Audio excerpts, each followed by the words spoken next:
السلام علیکم ورحمۃ اللہ وبرکاتہ۔ آج ہم شروع کریں گے تختی نمبر 1 حروف مفردات۔ مفردات کا مطلب ہوتا ہے الگ الگ حروف۔ اب یہ سب الگ الگ حروف ہیں، ان سب کو ان کی اصل جگہ سے ادا کرنا ہے۔ اللہ تعالیٰ آپ کو اور مجھے ان سب حروف کو الگ الگ جن جن جگہ سے ادا کیا جاتا ہے اپنی اپنی جگہ سے ادا کرنے کی اور اس قاعدے کو سمجھنے کی توفیق عطا فرمائے۔ ہم سب سے پہلے اس پہلی تختی سے اپنی شروعات کرتے ہیں جس کا نام ہے حروف مفردات۔ بسم اللہ الرحمن الرحیم۔ یا رب زدنی علما، یا رب زدنی علما، یا رب زدنی علما۔ سب سے پہلا حرف ہے الف۔ الف کو ہم منہ کے خالی حصے سے ادا کرتے ہیں۔ الف، با، با کو ایک الف کی مقدار پڑھیں گے، با۔ تا، تا کو بھی ایک الف کی مقدار میں پڑھا جائے گا، تا۔ اگلا حرف ہے ثا۔ ثا کو نرمی سے ادا کیا جاتا ہے اور اس کو بھی ایک الف کی مقدار پڑھیں گے، ثا۔ جیم، جیم کو ہم 3 الف کی مقدار میں پڑھتے ہیں، جیم۔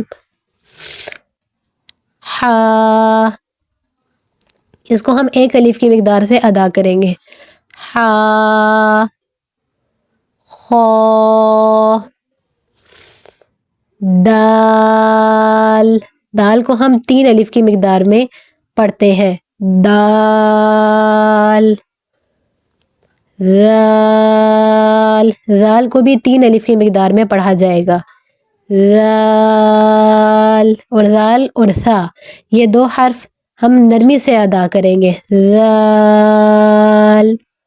اگلا حرف ہے را، را۔ زا، زا کو سختی سے ادا کیا جاتا ہے اور اس کو ایک الف کی مقدار میں پڑھا جائے گا، زا۔ اگلا حرف ہے سین۔ سین کو 3 الف کی مقدار میں پڑھیں گے، سین۔ شین، شین کو بھی 3 الف کی مقدار میں پڑھا جائے گا، شین۔ صاد، اس صاد کو ہم موٹا پڑھیں گے، پر یعنی کہ ہم پر پڑھیں گے اور اس صاد کو یہ سیٹی والا حرف ہے، جب ہم اس صاد حرف کو ادا کریں گے تو سیٹی کی آواز آئے گی، صاد، واد۔ اس حرف کو بھی ہم پر پڑھیں گے یعنی کہ موٹا پڑھیں گے، واد۔ اگلا حرف ہے طا۔ طا کو ہم ایک الف کی مقدار میں پڑھیں گے، طا۔ غا، غا کو ہم نرمی سے ادا کریں گے اور اس کو بھی ایک الف کی مقدار میں پڑھا جائے گا، غا۔ عین، اس عین کو ہم 3 الف کی مقدار میں پڑھیں گے، عین۔ غین، غین کو بھی ہم 3 الف کی مقدار میں پڑھیں گے، غین۔ اگلا حرف ہے فا۔ فا کو ہم ایک الف کی مقدار میں پڑھیں گے، فا۔ قاف، قاف کو اس قاف کو جو 2 نقطوں والی قاف ہوگی اس قاف کو ہم موٹا یعنی کہ پر پڑھیں گے اور اس کی مقدار 3 الف کے برابر ہوگی، قاف۔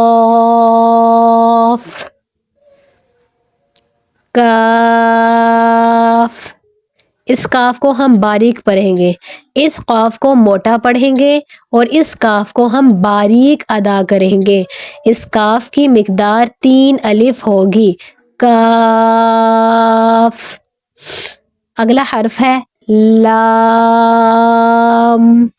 اس لام کی مقدار تین انگلیوں کے برابر ہوگی، یعنی کہ 3 الف کے برابر۔ لام، میم۔ اس میم کو پڑھتے ہوئے اس بات کا خیال رکھا جائے کہ ہماری آواز ناک میں نہ جائے، اور اس میم کو 3 الف کے برابر پڑھا جائے گا۔ میم، نون۔ نون کو بھی 3 الف کے برابر پڑھیں گے، اور اس بات کا خیال رکھا جائے کہ نون کو ادا کرتے ہوئے آواز ناک میں نہ جائے۔ نون۔ واو۔ اس واو کو ادا کرتے ہوئے ہمارے ہونٹ گول ہوں گے۔ واو۔ اگلا حرف ہے ہا۔ ہا کو 1 الف کے برابر پڑھا جائے گا۔ ہا۔ حمزہ۔ یا۔ یا۔ ان دونوں کو ایک جیسا پڑھیں گے، یا۔ یا۔ امید ہے کہ آپ کو سمجھ آئی ہوگی، اور جس کو نہ سمجھ آئے وہ مجھ سے پوچھ سکتا ہے۔